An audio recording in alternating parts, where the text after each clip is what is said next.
Hey babe, so I'm not trying to put you on blast, so please forgive me if this is something you didn't want in a video. However, I think this is a really great learning opportunity for everyone, so if it's okay, I'm going to share that learning opportunity. So doing a parasite cleanse without a binder, or you did a parasite cleanse without a binder, and now you have a horrible rash all over your body. So a binder is not going to prevent a rash from coming out. Your skin is your largest elimination organ, and it works as your third kidney. So if your two kidneys that you already have, if you still have your two kidneys, they are probably under a lot of stress trying to detox this stuff right now because they have a lot to get rid of, especially if this is like your first cleanse or something.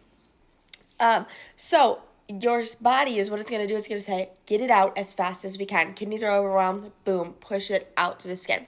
And that's why people with like eczema, rosacea, any kind of skin issue, it flares while they're cleansing. And then after so many cleanses, it goes away because the amount of toxins that they already get some toxins pushed out of their skin. That's why they have the eczema and rosacea. Now it's getting pushed out even faster and greater, then that's why it will raise. So the binder would have not necessarily stopped that. In fact, I don't believe it would have stopped it at all. What a binder's job is to do, yes, is to grab onto toxins and bring them out through the bowels.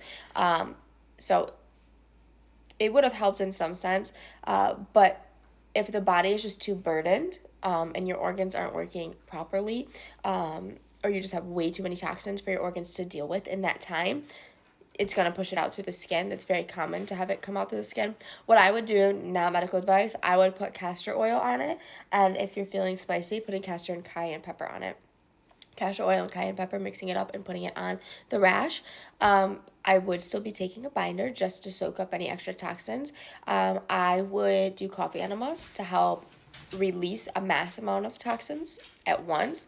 And then never ever do a parasite cleanse without a binder because without it, you could get very sick and have severe Herx reactions to the point where you can end up in the hospital. And that's just because normally you're not doing diet, lymphatic draining properly, and then adding in the herbs and the binder like someone is supposed to. And I'm not saying you're doing that. I'm saying this is a common thing that I see a lot.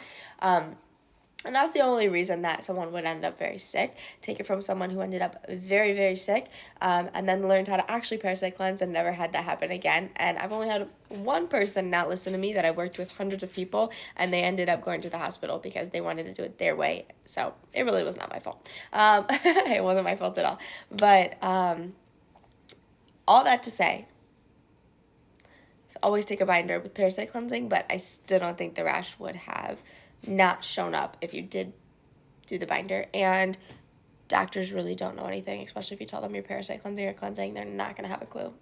So if you need to talk privately, please feel free to message me on Instagram, alpale_48, and anybody, not just you, but anybody.